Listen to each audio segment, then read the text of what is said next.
Hello everyone. Now I am explaining the question answer of class 6 science chapter 10 motion and measurement of distances. Question number first, give two examples each of modes of transport used on land, water and air. Students, इसमें आपको land, water and air में चलने वाले transports के name right करना है. So first, land transport, बस, truck, train etcetera. Water transport, ship and boat, etc., and air transport, aeroplane and helicopter. Now question number 2, fill in the blanks. First, 1 meter is equal to 100 centimeter. Number 2, 5 kilometer is equal to 5000 meter. Number 3, motion of a child on a swing is periodic motion. Number 4, motion of the needle of a sewing machine is periodic motion. Number 5, motion of wheel of a bicycle is circular motion. Now question number 3, why can a pace or a footstep not be used as a standard unit of length? इस question में पूछा गया है कि foot step को length का standard unit क्यों नहीं मान सकते हैं. तो आंसर है बिकॉज अ पेस और a foot step of each and every person is not equal. क्योंकि जो फुट स्टेप होता है वो एवरी पर्सन का अलग अलग होता है, इसीलिए इसको स्टैंडर्ड यूनिट नहीं मानते. Now next question number 4, arrange the following length in their increasing magnitude.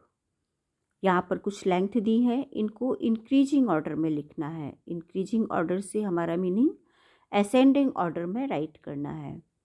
जैसे फर्स्ट दिया है यहाँ पे 1 metre, 1 centimetre, 1 kilometre and 1 millimetre. तो हमें असेंडिंग ऑर्डर में राइट करना है. तो सबसे पहले फर्स्ट नंबर पर आएगा मिलीमीटर, जो कि सबसे छोटी यूनिट होती है. 1 millimeter, then 1 centimeter, then 1 meter, then 1 kilometer. Now question number 5. The height of a person is 1.65 meter. Express it in centimeter and millimeter. अब यहाँ पर एक पर्सन की हाइट 1.65 मीटर दी हुई है, तो इसको आपको सेंटीमीटर में और फिर मिलीमीटर में एक्सप्रेस करके राइट करना है. तो फर्स्ट आप सेंटीमीटर में राइट करेंगे 1.65 मीटर एज 1 मीटर. जैसे कि आप जानते हैं कि 1 मीटर इक्वल टू होता है 100 सेंटीमीटर. तो 1.65 मीटर को आप 100 से मल्टीप्लाई करेंगे और मल्टीप्लाई करने के बाद आंसर हमारा आएगा 165 सेंटीमीटर. नाउ अब इसको मिलीमीटर में कन्वर्ट करना है. तो 65 into 100 into 10 millimetre equal to 1650 millimetre. Now next question, question number 6. The distance between राधा's home and her school is 3250 metre. Miss Radha के घर से उसके स्कूल तक का डिस्टेंस 3250 मीटर है. Express this distance in kilometre. इस डिस्टेंस को, ये डिस्टेंस आपका मीटर में है और इसको किलोमीटर में एक्सप्रेस करना है.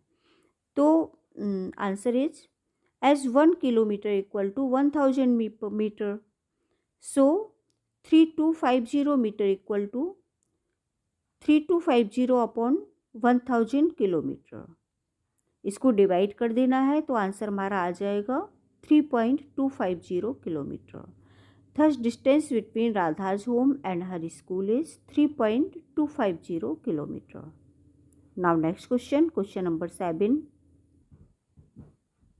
While measuring the length of a knitting needle, the reading of the scale at one end is 3.0 centimeter and at the other end is 33.1 centimeter. एक नीटिंग नीडल है जिसकी रीडिंग एक एंड पर 3 centimetre and other and पर 33.1 centimetre है। तो what is the length of the needle. अब आपको नीडल की लेंथ निकालना है। तो कैसे निकालेंगे।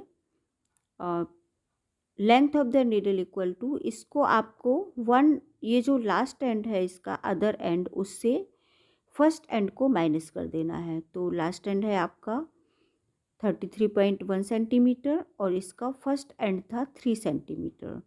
तो 33.1 centimetre minus 3.0 centimetre equal to answer आएगा 30.1 centimetre. Now next question number 8। Write the similarities and differences between the motion of a bicycle and a ceiling fan that has been switched on. इसमें आपको similarities और difference दोनों write करना है। Motion of a bicycle, एक bicycle में motion, and ceiling fan जो switched on है। सो आंसर इज, पहले सिमिलरिटीज देख लेते हैं। वो the wheel of a bicycle and a ceiling fan activate motion on a fixed axis. Means bicycle के व्हील में और सीलिंग फैन में एक फिक्स्ड एक्सिस पर मोशन हो रहा है। एंड डिसिमिलरिटीज या डिफरेंसेस क्या है। बाइसिकल मूव्स फॉरवर्ड, बाइसिकल आगे बढ़ जाती है। थस एग्जीक्यूट रेक्टिलाइनर मोशन, इसलिए उसमें रेक्टिलिनियर मोशन है। But fan does not show such motion, लेकिन फैन इस तरह का मोशन शो नहीं करता। ये दोनों में डिफरेंसेस है। Now next question, question number 9। Why could you not use an elastic measuring tape to measure distance? Means elastic measuring tape से distance को measure क्यों नहीं किया जा सकता? What would be some of the problem you would meet in telling someone about a distance you measured with an elastic tape? इस question में पूछा गया है कि इलास्टिक टेप से डिस्टेंस मेजर करने में क्या प्रॉब्लम आ सकती है। So answer is, N elastic measuring tape gives incorrect length of the distance between 2 points. Elastic measuring tape से इनकरेक्ट लेंथ मेजर हो जाएगी। रीजन क्या है। The length of the elastic tape varies and depends upon the force by which it is stretched। जैसे elastic को जब हम stretch करते हैं या खींचते हैं तो उससे डिस्टेंस मेजर करने में वो कभी ज़्यादा स्ट्रेच हो जाएगी तो कम मेजरमेंट आएगा, और कभी कम स्ट्रेच हो जाएगी तो फिर वो मेजरमेंट उसका कम हो जाएगा। और सेकंड क्या है, measurement would worry between 2 or 3 readings even when measured by the same person and by the same elastic tape। Means elastic tape से मेजर करने से अगर आप 2 और 3 रीडिंग भी लेते हैं तो भी वो आपकी रीडिंग करेक्ट नहीं आएगी। Third point, measurement would also very if different persons measure the same distance। अगर डिफरेंट पर्सन भी मेजर करते हैं तो भी उसका मेजरमेंट अलग अलग ही आएगा। Now next question number 10। Give 2 examples of periodic motion. Periodic motion के 2 एग्जाम्पल्स राइट करना है। So first is oscillation of a pendulum, and second, motion of swing or motion of earth round the sun। First oscillation of a pendulum, जैसे pendulum, घड़ी में जो pendulum लगा रहता है उसमें ऑसिलेशन मोशन होना मीन्स मोशन रिपीट होना। And second motion of swing means झूले का motion. And motion of earth round the sun, earth का सन के चारों ओर मोशन होना। ये सभी पीरियोडिक मोशन के एग्जाम्पल हैं। पीरियोडिक मोशन को ऑसिलेशन मोशन भी कहते हैं, ऑसिलेटरी मोशन भी कहते हैं।